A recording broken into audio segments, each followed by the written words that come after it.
Muy buenas, te doy la bienvenida a un nuevo episodio de Detrás de la Verdad, el episodio correspondiente a octubre del 2025.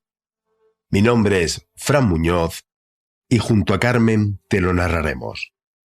Como siempre, antes de comenzar, tenemos que dar las gracias a nuestros productores, ya que su apoyo es muy importante para la viabilidad de este podcast. En la descripción de este episodio te dejo las vías para que puedas colaborar con nosotros.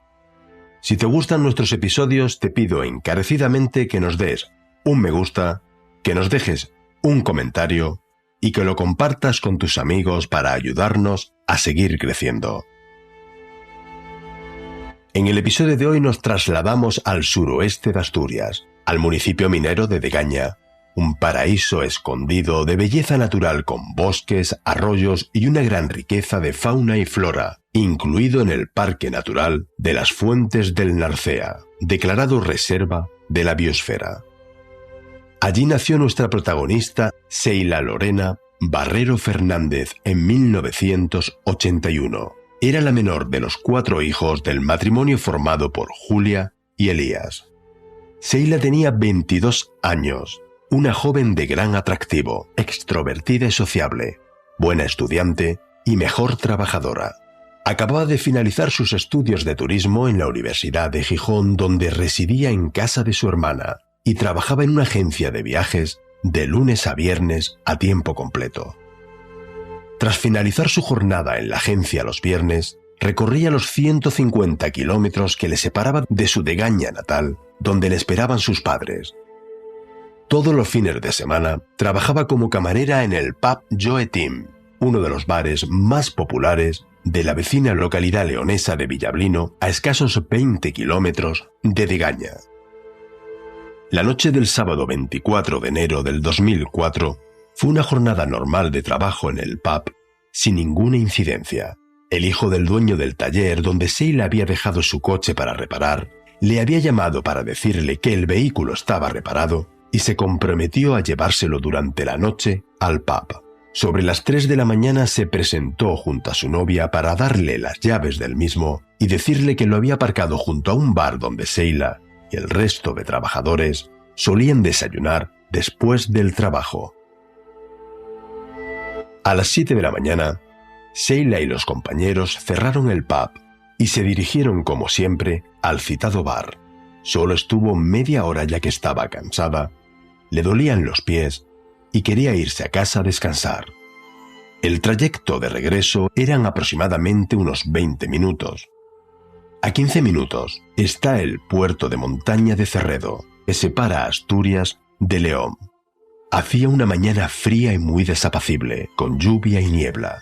2 amigos suyos, José Manuel y Bibi, se fueron con ella, aunque en coches separados. Fueron detrás del coche de Seila acompañándola hasta el puente de Caboalles, donde en el cruce se separaron. Eran las 8 de la mañana. Todavía no había salido el sol aquel día. Lo haría a las 8:35. El Peugeot 206 blanco de Seila continuó su camino hacia Degaña.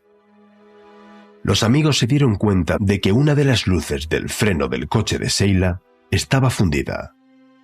José Luis, al llegar a su casa, envió un mensaje de texto a su amiga, advirtiéndole de ello y diciéndole que avisara cuando llegara a su casa. Nunca respondería a aquel mensaje.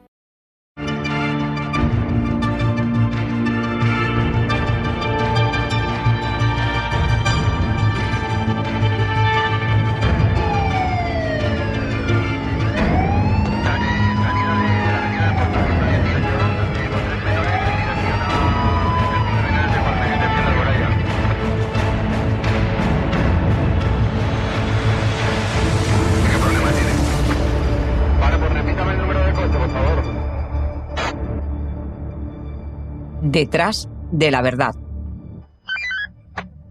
Un recorrido por la historia negra de nuestro país.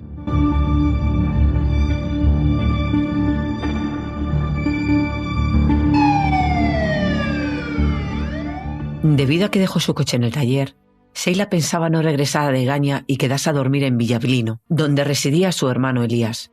pero cambió de planes al comunicarle el taller que ya tenía su coche reparado y que se lo acercarían, pero no avisó a su familia de dicho cambio.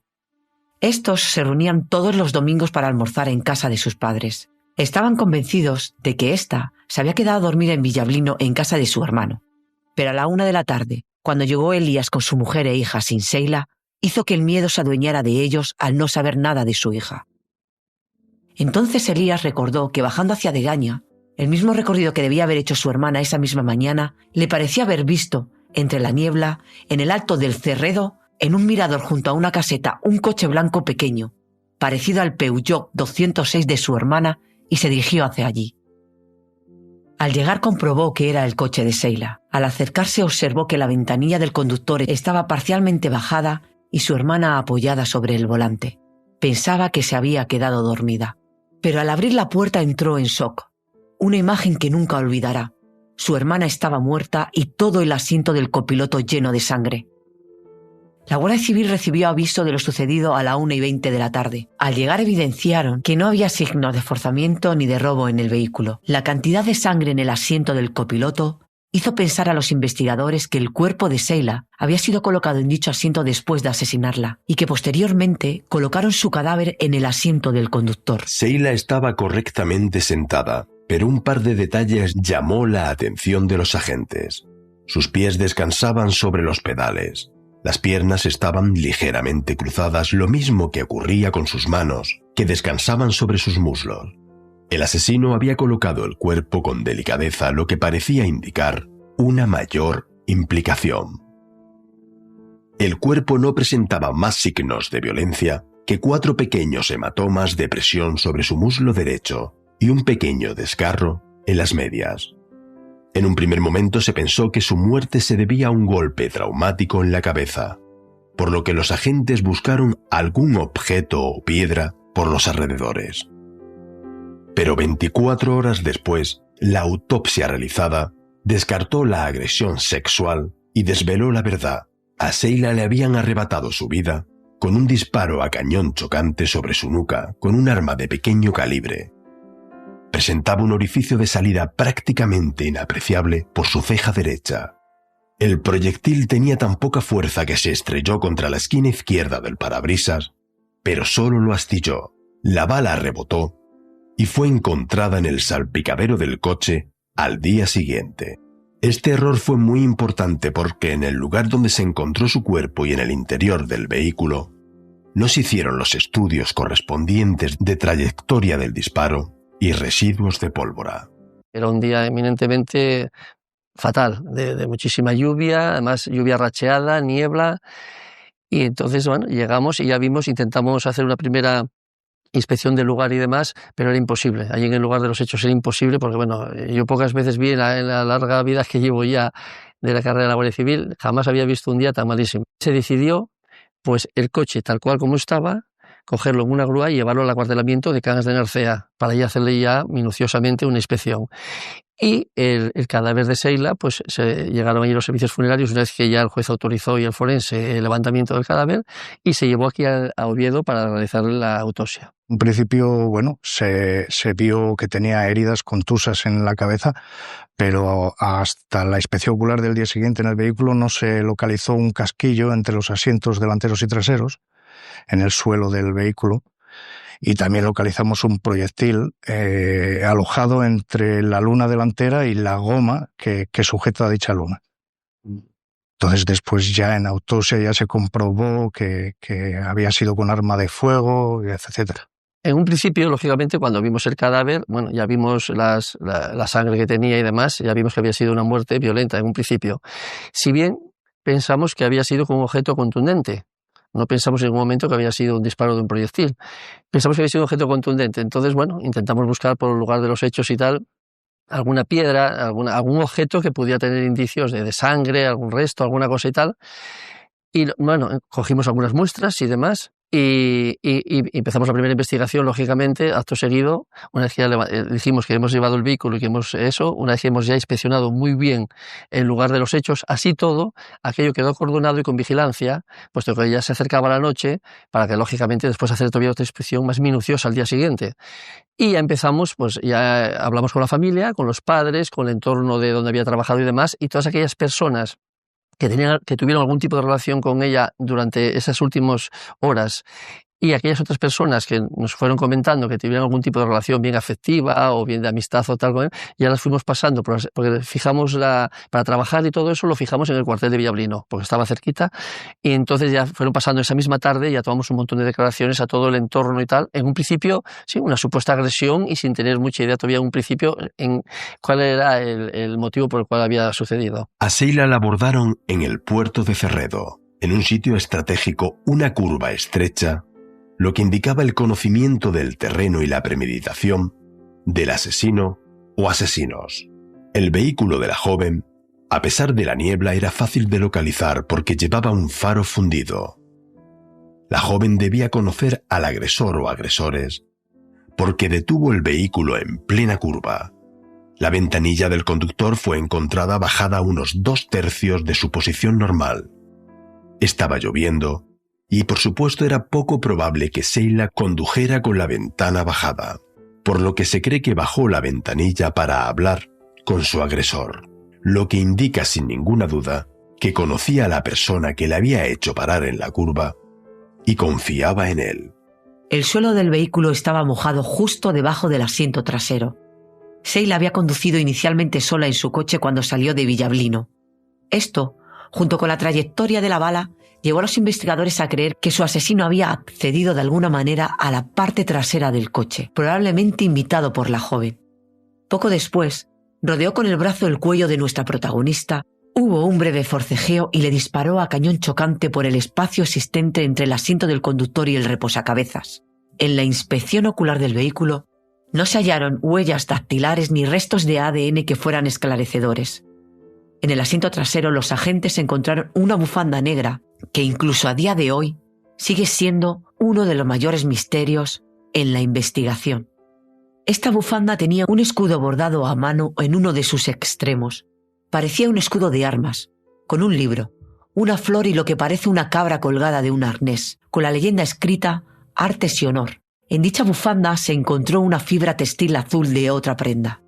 A día de hoy, nadie ha podido aportar el significado de dicho escudo de fabricación artesanal, posiblemente perteneciente a un grupo muy reducido o sociedad secreta. Que hasta algo que podría ser un hecho objetivo, como es el escudo de la bufanda, todavía no se ha llegado a una conclusión sobre a qué organización o a qué asociación pertenece ese escudo de la bufanda que se encontró, ¿no? Lo cual parece inaudito hoy en día, ¿no? Pues tiene que haber registros de todo, ¿no? En casi todas las asociaciones. Quiero decir, eso también era tal vez antes dejamos ahí una hipótesis un poco en el aire, ¿no? Que era la del asesinato de rol. Los asesinatos de rol suelen ser bastante difíciles, bastante escurridizos en cuanto a la hora de establecer un perfil, por ejemplo. Y en este caso, pues realmente es un caso en que es muy difícil establecer un perfil del asesino.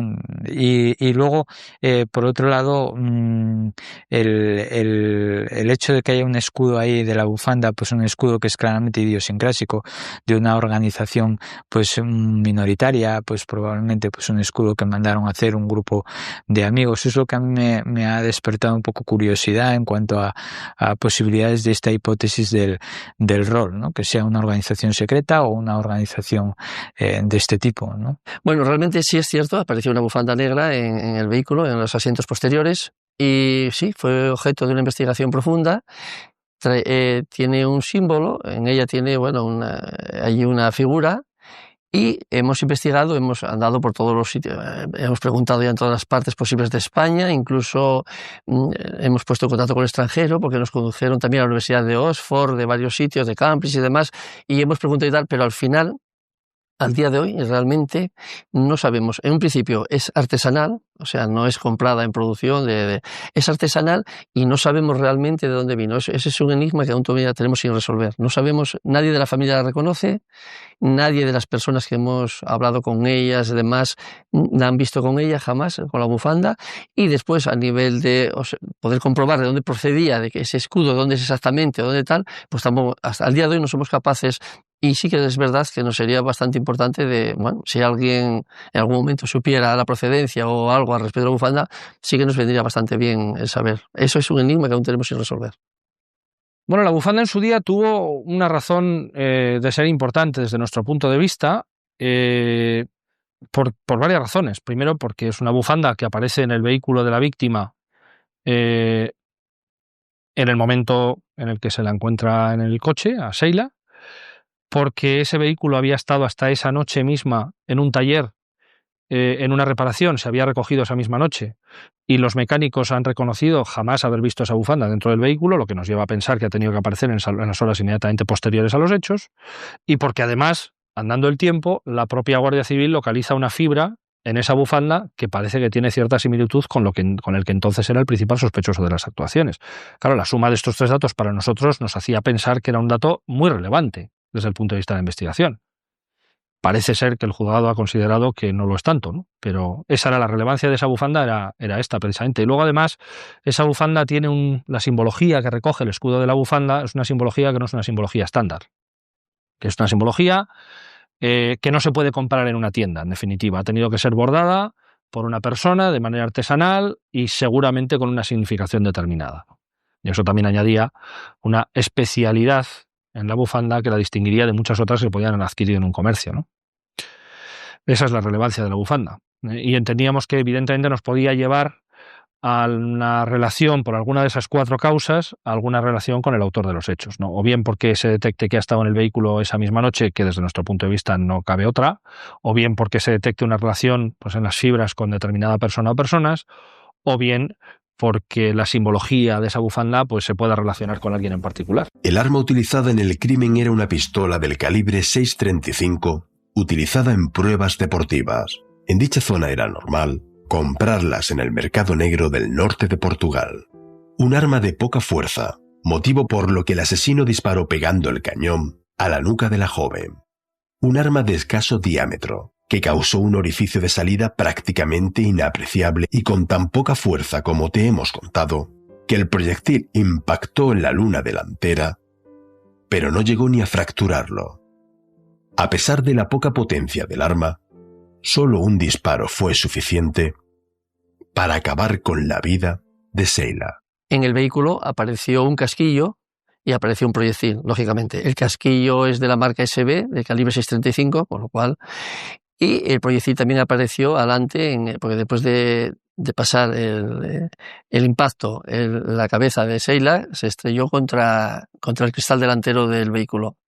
Entonces, sabemos que es de ese calibre, 6.35, y en este caso era de la marca SB, pero el arma no hemos dado con ello, si bien sí que es cierto que sabemos por los conocimientos que tenemos y por las investigaciones que realizamos que aquella es una zona donde antiguamente siempre era una zona minera y les gustaba a la gente del lugar tener armas de ese tipo procedentes de Portugal sin ningún tipo de documentación. Entonces hemos intentado investigar todo eso, pero bueno, hemos encontrado muchas trabas y muchos problemas por eso, porque realmente el que más y el que menos, allí hay gente con este tipo de armas, ¿no?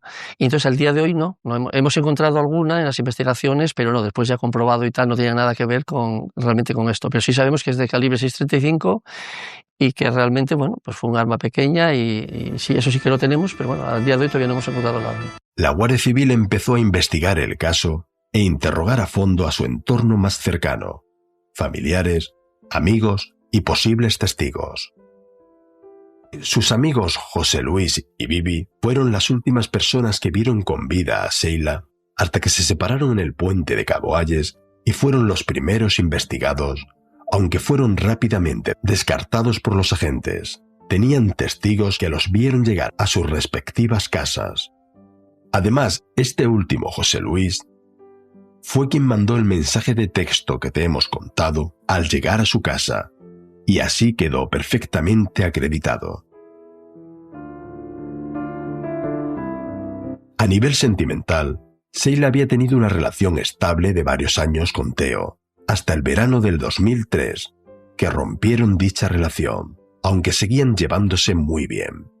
Tras la ruptura, Sheila había conocido a Borja, un joven de 19 años con el que tuvo una relación esporádica entre los meses de octubre y noviembre del 2003. A pesar de poner fin a su relación en noviembre, siguieron manteniendo conversaciones telefónicas y mensajes hasta por lo menos el 13 de diciembre. Un hermano de Borja relató a los investigadores que su hermano estaba molesto con la chica por su insistencia. Borja acudía asiduamente al pub donde trabajaba nuestra protagonista, pero nunca había tenido ningún incidente con ella. Incluso un día antes de su muerte, el viernes por la noche, había estado en el local. Según la versión de Borja, él mismo había puesto fin a la relación porque quería volver con su antigua novia Coral, que vivía en Cataluña, y que en Navidad regresaba al pueblo. Algo que al parecer, según la versión de Borja, no sentó bien a Sheila. La versión de la madre, familia y amigos era muy diferente. Sheila estaba reconciliándose con su antiguo novio Theo, como quedó acreditado, e incluso tenían previsto realizar un viaje a Tenerife el mes siguiente a su asesinato. Borja y Theo, en el momento que acabaron con la vida de Sheila, estaban en sus respectivos domicilios durmiendo. Theo vivía entonces en Villaseca de la Ciana, un pequeño pueblo a unos 7 kilómetros al este de Villablino. Su casa estaba en la dirección opuesta a la que Sheila condujo por última vez. Theo y Sheila habían acordado reunirse ese mismo domingo por la noche. Como te hemos contado, ambos tenían previsto hacer un viaje de vacaciones a Tenerife. Los pasajes fueron encontrados en la guantera del coche de la joven. Su familia y sus vecinos corroboraron su coartada. En el caso de Borja, vecino de Villablino, fueron sus padres quienes brindaron una coartada a su hijo.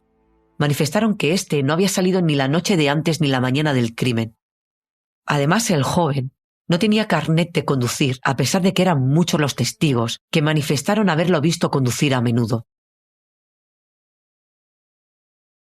La Guardia Civil realizó la prueba de detección de restos de pólvora a 6 varones que podían haber tenido contacto con la víctima. Borja, antes de someterse a la prueba, afirmó que iba a dar positivo, porque había estado cazando una semana antes del crimen y había disparado con una escopeta. El dato de la escopeta sería muy importante a posteriori. El laboratorio forense estableció una conexión entre la fibra textil encontrada en la bufanda negra hallada en el Peugeot con una sudadera con capucha de Borja. No quería decir que fuera la misma sudadera, pero sí que era del mismo tejido.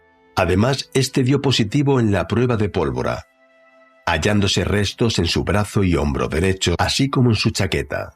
Una chaqueta que curiosamente no entregó de forma voluntaria a los investigadores y que fue intervenida por estos durante el registro de su dormitorio. Una prenda que era de uso diario para salir y no una cazadora utilizada para la caza. Ninguna de las muestras de ADN encontradas en la bufanda coincidía con las suyas. De hecho, hasta el día de hoy, esas muestras de ADN nunca han coincidido con nadie. Borja se convirtió en sospechoso principal del asesinato de Sheila. Junto a las pruebas halladas, hubo un comentario de su abuelo durante el registro de su vivienda que fue reflejado por la Guardia Civil en sus atestados. Cuando los agentes hallaron una pequeña caja vacía de forma espontánea, le dijo a los investigadores que se trataba de un arma pequeña, a pesar de que la caja estaba vacía. Entra en una de las habitaciones y manifiesta su inquietud porque ha oído que se puede haber encontrado una pistola y pregunta a ver si es la pistola pequeña, ¿no? Teniendo en cuenta las características del arma que se ha utilizado en este hecho y teniendo en cuenta que estamos hablando de un arma que no ha aparecido, para nosotros esa es una pregunta relevante. Sobre todo si se tiene presente que el arma no ha aparecido tampoco, el arma pequeña por la que preguntaba el abuelo del principal sospechoso no apareció tampoco en el domicilio del abuelo. Cuando uno pregunta por un arma es porque sabe que existe y si se le inquieta su aparición es porque piensa que ese arma puede tener algo relevante en la investigación. Claro, ¿qué ocurre? Pues que esto aparece recogido en el informe policial y además explicado con bastante detenimiento, pero por la razón que fuera, en el acta del secretario del juzgado pues no aparece recogido el incidente. Y ahí se produce una cuestión de valoración jurídica, ¿eh? Para nosotros, al menos en aquel entonces, tenía una relevancia, por supuesto que tenía una relevancia. Pues hay preguntas que casi contestan, en nuestra opinión. Pero claro, judicialmente luego hay que valorarlo todo, ¿no? Y la opinión del juez pues ha sido otra.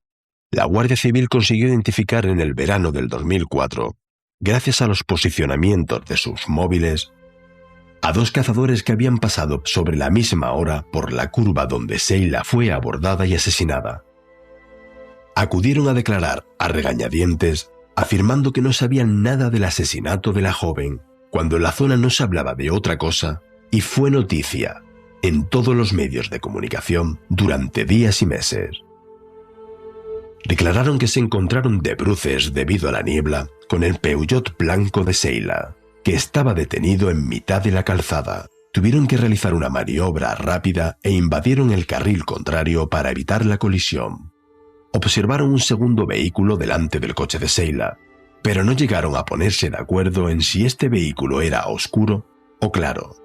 Ambos cazadores afirmaron que no vieron a ninguna persona junto a los vehículos. Escuchamos a la madre de Sheila hablando de estos cazadores. Sí, el Pedro y el José María. Esos 2 individuos llegaron a la hora justa que estaba mi niña en la carretera, invadiendo el carril contrario, con las luces a tope. Y no dijeron nada, nosotros pidiendo colaboración ciudadana. Y ellos negaron haber visto coche ninguno, ni cruzarse coche ninguno. Lo negaron. A gente que les preguntó.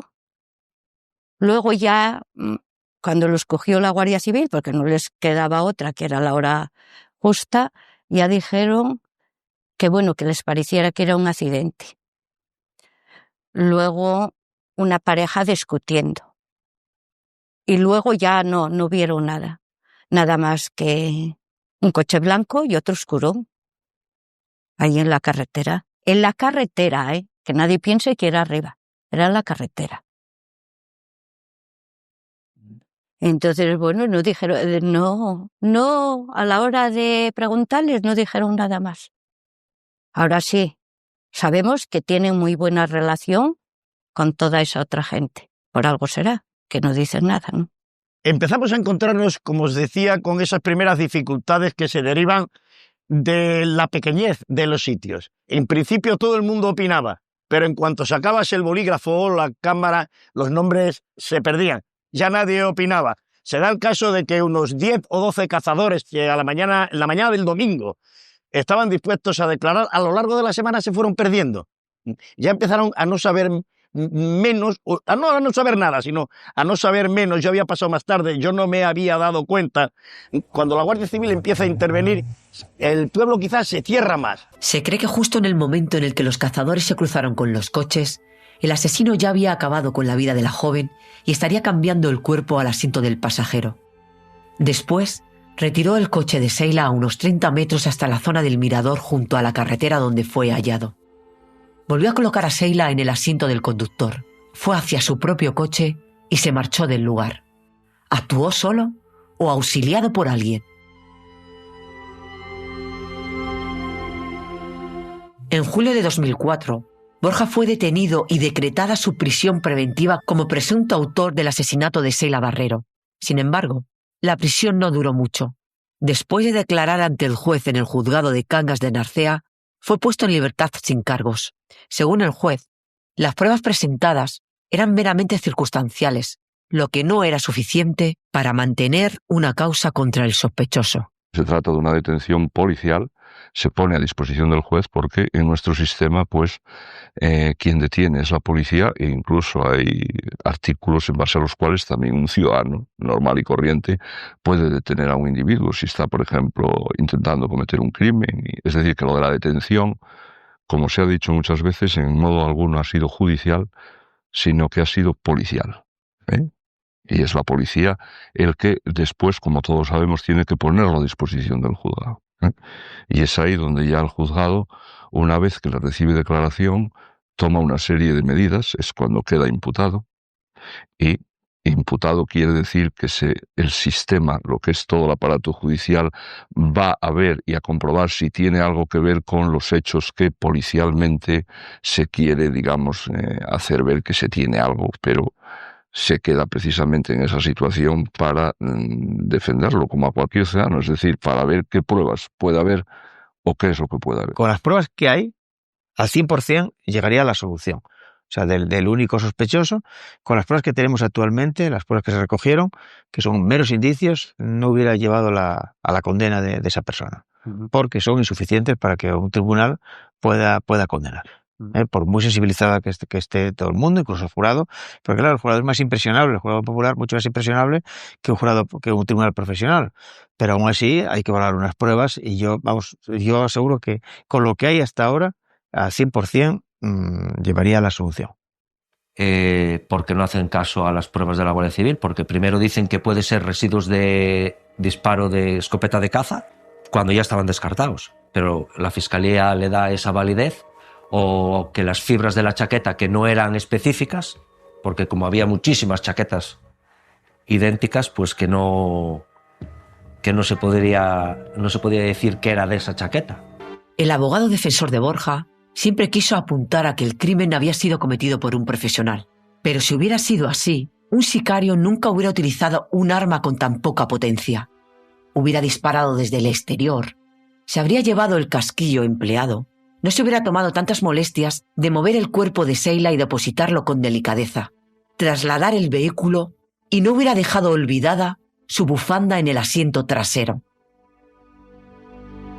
Para sorpresa de los investigadores, el caso fue archivado el 8 de octubre de 2007 por el juzgado de Cangas de Narcea. Los restos de pólvora hallados en Borja podrían ser compatibles con el uso de un arma de caza como había declarado el sospechoso antes de hacerse la prueba. Por ello, fue exculpado como sospechoso.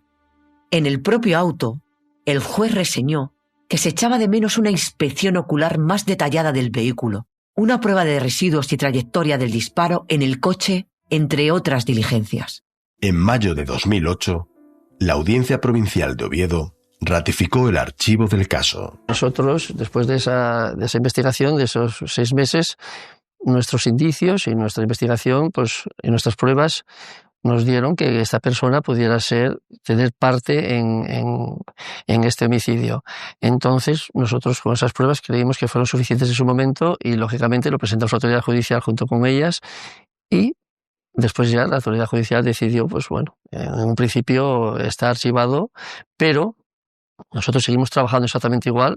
Es más, en este tiempo que transcurrió, desde que en julio esto fue en enero, en julio fue unos 6 meses aproximadamente trabajamos y sobre el 25 de julio, sí, aproximadamente 26, 27, no recuerdo con exactitud, por ahí, fue cuando se detuvo esta persona y desde ahí hasta ahora hemos recibido un montón todavía, pues, de llamadas, de muchas cosas que hemos ido comprobando, lo típico, de uno que yo comentar algo, otro que... Y todo lo seguimos investigando. Es más, al día de hoy seguimos en contacto todavía con Policía Judicial de León, con el puesto de Villablino, con la familia, lógicamente, con todos, y siempre que hay cualquier circunstancia tal nos llaman y siempre lo comprobamos. Si vemos que no tiene importancia, ya lo desechamos, pero si no, siempre lo comprobamos todo. La defensa hizo su trabajo para intentar desvirtuar las pruebas. En un primer atestado se habla de un cartucho marca Geco, cuando el cartucho enviado al Laboratorio Central de la Benemérita en Madrid era un cartucho de la marca SB. Un error humano a la hora de elaborar el oficio de remisión del mismo, que planteaba un serio problema sobre la cadena de custodia, a pesar de que existían fotos del mismo. La madre de Sheila acampó en julio de 2009 junto a los juzgados como medida de protesta para que el caso de su hija se reabriera. Tenemos que recordar que, aunque un juzgado archive el caso, no quiere decir que los agentes no sigan investigando en busca de pruebas que permitan la reapertura. Nos sentimos indignados y pisoteados por la justicia, ¿no? Es como si fuera una burla hacia nosotros y hacia Sheila, ¿no? Que Sheila se merecía que se hiciera justicia, ¿no? No que un asesino quede por ahí. Aparte de eso, bueno, ahora se creó un precedente, ¿no? en la justicia, porque si no son válidas las pruebas, para unos no serán válidas para otros. Entonces, todo aquel que tenga pruebas de residuos de disparo, de fibras, de zapatillas, de neumáticos y muchas otras más, no podrán llevar a juicio a nadie. Y los investigadores no servirán para nada, digo yo, porque si no sirven las pruebas, ¿para qué?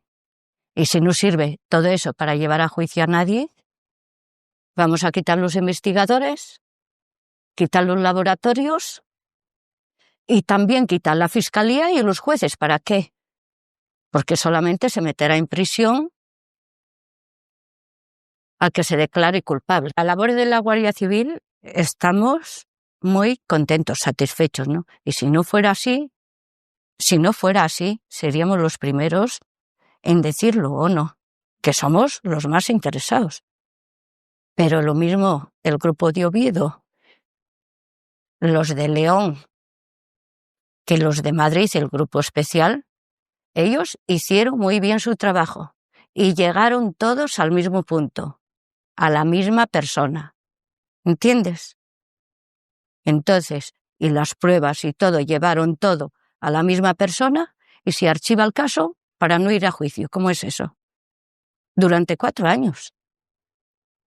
Es que es ridículo. Y dejan un caso sin resolver, un caso de asesinato. Parecióles que a lo mejor, pasando 4 años, nadie se iba a acordar ya de Celia. En abril del 2015, la Unidad Central Operativa de la Guardia Civil creó un nuevo equipo de trabajo totalmente nuevo y solicitó al juzgado la reapertura de la causa, aprovechando los nuevos avances en análisis químicos y biológicos. El juez la concedió para que se pudieran practicar análisis más completos en los vestigios hallados en el lugar del crimen y en el cuerpo de Sheila, así como un análisis más completo de los residuos de pólvora encontrados en la mano, hombro y chaqueta de Borja. Se volvieron a estudiar las muestras de ADN. Se volvió a analizar con nuevos métodos los restos de residuos de disparos hallados en Borja para buscar esos mismos residuos en las ropas del sospechoso y para un estudio de las fibras sobre la bufanda encontrada en el interior del coche. La UCO confeccionó un nuevo informe partiendo de cero y apuntando hacia la misma persona como autor del crimen. El informe del laboratorio acreditó la presencia de plomo, bario, antimonio y estaño en una prenda y en el cuerpo de Borja, restos coincidentes con un disparo de arma de fuego corta y no de caza. El estaño, al parecer, no es un componente de cartuchos de caza. Además, el patrón de dispersión de la pólvora en el brazo de Borja no coincidían con los de un arma de caza. Otro informe concluía que la chaqueta de Borja tenía fibras coincidentes con la fibra hallada sobre la bufanda encontrada en el coche de Sheila. Afirmaba que ambas fibras eran idénticas y salvo que otra prenda hubiera repetido las condiciones de vida, lavados, marca de detergentes, uso, etc., lo que era harto improbable, la fibra pertenecía a su chaqueta. Dicha conexión, bufanda, fibra y asiento posterior del vehículo no es baladí, pues en dicho lugar habría estado posicionado el autor del disparo que acabó con la vida de la joven. Pues entre esos datos, que la mano derecha contenía las mismas partículas que apareció en el casquillo de la bala del coche de Sheila, por ejemplo. Que eso no es lo habitual, aunque solo te vayas de caza, no son las mismas partículas. También la fibra de la chaqueta pues tenía el mismo uso o la misma vida de esa prenda de ropa, que dicen que si la prenda de ropa, aunque compremos una prenda igual, el uso del detergente, los lavados y demás no van a ser nunca iguales, y ahí coincidían.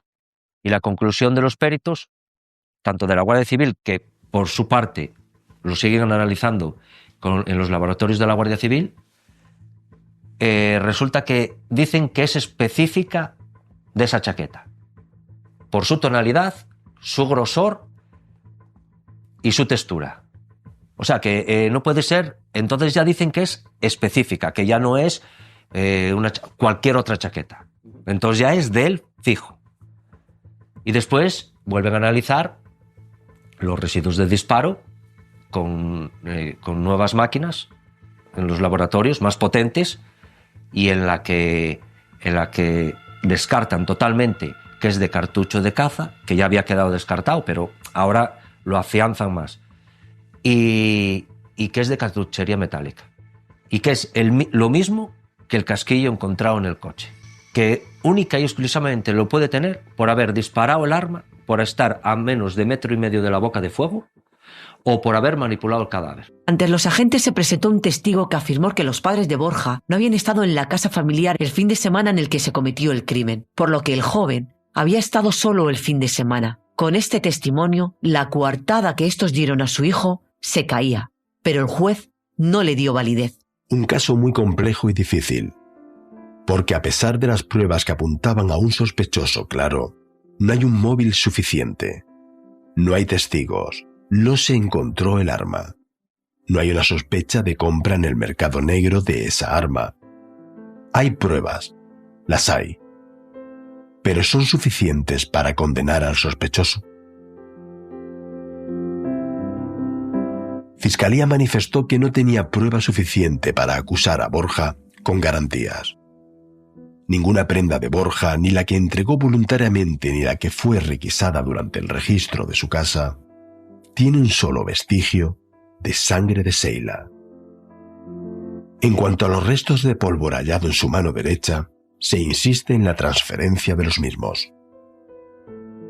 El primer obstáculo para la jueza es que no se podía ubicar a Borja en el interior del coche de Sheila o en las proximidades. La fibra hallada en su interior no demuestra su autoría, solo que había estado en ese coche. No hay ningún solo resto biológico de Borja en el cuerpo de Sheila, ni en el coche. No hay testigos que lo sitúen fuera del domicilio familiar. En la bufanda hallada en el coche hay ADN de otro varón, que no se ha conseguido identificar a día de hoy, y que no corresponde con ninguna de las personas investigadas. Borja fue la única persona detenida durante la investigación. Los agentes de la Guardia Civil no tenían ninguna duda de su autoría, pero la autoridad judicial decidió, y desde 2007 ya no es sospechoso del crimen.